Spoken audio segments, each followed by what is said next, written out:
बिस्मिल्लाहिर्रहमानिर्रहीम। मैं हूं मलिक मोहम्मद अली। प्रोग्राम बात से बात मलिक मोहम्मद अली के साथ। आज के इस प्रोग्राम में हम आपको तीन बातों के मुतालिक बताएंगे। एक वो पेट्रोल बम और दूसरा जो झूठे तजियाकार इमरान खान के मुतालिक बहुत सारे झूठ घर घर कर बयान कर रहे हैं। शाह महमूद कुरैशी ने उन्हें क्या करारा जवाब दिया है। और दूसरा लंदन में मौजूद मुस्लिम लीग नून की रहनुमा खातून रहनुमा जो हिना परवेज भट्ट अपने बेटे के साथ इन दिनों लंदन में मुकीम है, उनके साथ बदसलूकी क्यों की गई, इस बारे में हम आपको तफसील से बताते हैं। और सबसे पहले हम बताते हैं कि हिना परवेज भट्ट जो मुस्लिम लीग नून की इंतहाई अहम रहनुमा है, खातून वर्कर है, हमेशा फ्रंट लाइन पर रहती हैं और मुस्लिम लीग नून के लिए वो हमा वक्त हाजिर रहती हैं। मरियम नवाज शरीफ की इंतहाई करीबी हैं। मियां मोहम्मद नवाज शरीफ के साथ उनके वालिद का और उनका इंतहाई करीबी तल्लुक है।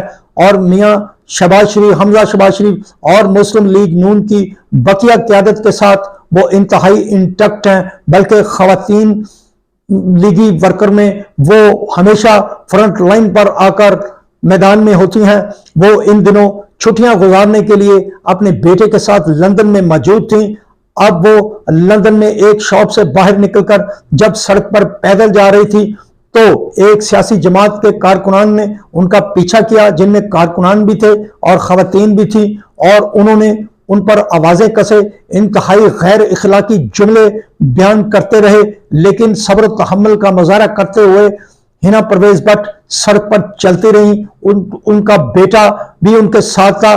कमाल सब्र था उस बच्चे का जिन्होंने अपनी वालदा को इस बदसलूकी का मुजाहरा देखते हुए भी अपने सब्र को काबू में रखा और किसी किस्म का कोई रद्द अमल या जवाब नहीं दिया। और यह सिलसिला 30 से 35 मिनट तक यूं ही चलता रहा। हिना परवेज भट्ट के साथ होने वाली यह बदसलूकी इंतहाई घटिया हरकत है।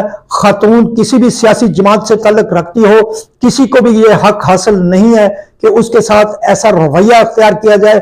तमाम सियासी जमातों को अपने ऐसे विंग्स खत्म करने चाहिए जो ऐसी हरकतें करते हैं और किसी को भी जेब नहीं देता कि वो खास तौर पर खवातीन रहनुमाओं के साथ ऐसा रवैया अख्तियार करे। खातून रहनुमा तहरीक इंसाफ की हो, पीपल्स पार्टी की हो, मुस्लिम लीग नून की हो, एमक्यूएम की हो या किसी भी सियासी जमात से ताल्लुक रखती हो, किसी भी बंदे को यह हक हासिल नहीं है कि राह चलती खातून को किसी तरह हरासा करे, उनके साथ बदसलूकी करे, उन्हें गलीज अल्फाजात से नवाजे।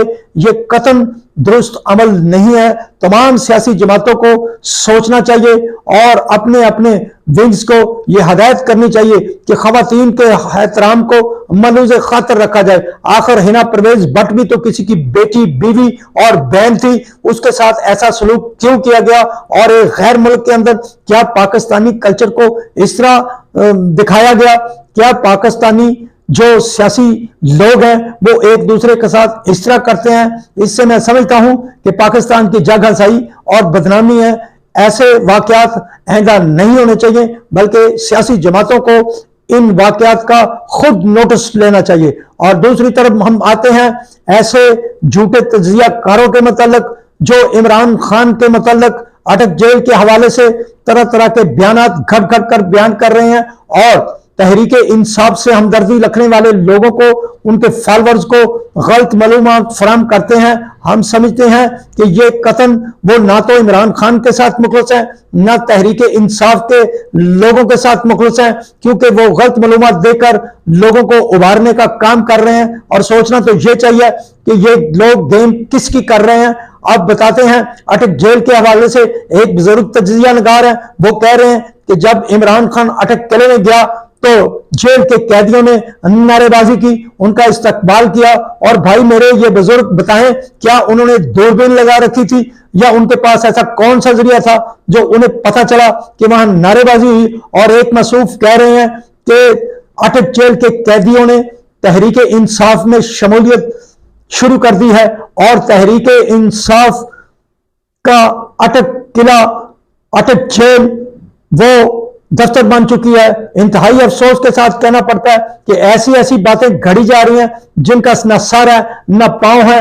और दूसरी तरफ इनको ऐसा करारा जवाब शाह महमूद कुरैशी की तरफ से दिया गया है। शाह महमूद कुरैशी ने अपने एक वीडियो बयान में इन तमाम मामलात को नफी कर दिया है, क्योंकि शाह महमूद कुरैशी ने जो बात की है वो इन लोगों की बातों की नफी है।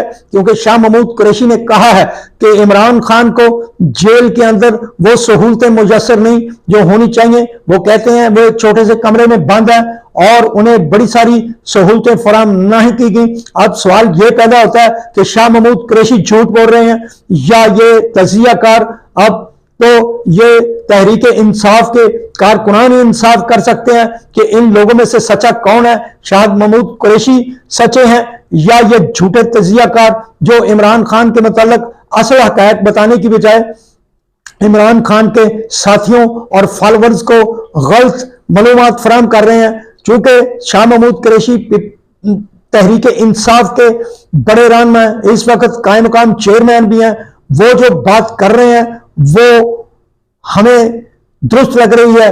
क्योंकि जो कैदी होता है वो कैदी उन सहूलतों के मुताबिक ही रहता है जो सहूलतें जेल के अंदर उन्हें मुयस्सर होती हैं। और ये तजियाकार बहुत सारी स्टोरियां गढ़ गढ़ कर बयान कर रहे हैं। और दूसरी तरफ हम आते हैं पेट्रोल बम। एक बार फिर मौजूदा निगरान हुकूमत में पेट्रोल की कीमतें अचानक बढ़ा दी गई। इससे कबल इत्तेहादी हुकूमत ने जाने से कबल भी पेट्रोलियम मसनूआत की कीमतों में इजाफा कर दिया था। अब अनवारुल हक काकड़ जो पहले दिन ही अपने दफ्तर में बैठे तो पाकिस्तानी आवाम पर फिर पेट्रोल बम गिरा दिया गया। क्या निगरान वजीर आजम अनवारुल हक काकड़, जिन पर लोगों को बहुत ज्यादा तवक्कुआत थी, क्या उन्होंने आते ही पेट्रोलियम मसनूआत की कीमतों में इजाफा करके अवाम का कड़ाका निकाल दिया है? अफसोसनाक अमर यह है कि अवाम पहले ही महंगाई की चक्की में पिसे हुए हैं, लेकिन अवाम का किसी को ख्याल नहीं, अवाम की हमखात हमदर्दी किसी को नहीं। और पेट्रोलियम मसनूआत की कीमतों में इजाफे का मतलब है कि हर चीज की कीमत में मजीद इजाफा होगा, जो कि पहले ही बहुत ज्यादा थी। अब तो लोगों की कुव्वत खरीद से हर चीज बाहर हो जाती है, हो जा रही है। अवाम तो सब्जी तक नहीं खरीद सकते क्योंकि सब्जियों की कीमत ही इतनी ज्यादा हो गई है कि वो भी अवाम की पहुंच से दूर हो चुके हैं। खुदारा हुक्मरान सोचें, पाकिस्तान के गरीब आवाम का सोचें, पाकिस्तान को इस हद तक ना ले जाएं कि गरीब तो अब यही रह गया कि गरीब को मारा जा रहा है, गरीब को मरने से बचाया जाए।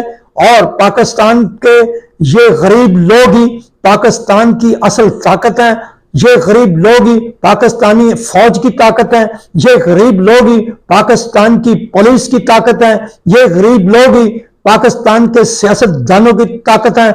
इनका ख्याल करें, इनकी आबियारी करें, इनको मरने से बचाएं और इनको वो सहूलतें दें जिनके वो हकदार हैं। सलाम पाकिस्तान, सलाम ओवरसीज, अल्लाह हाफिज।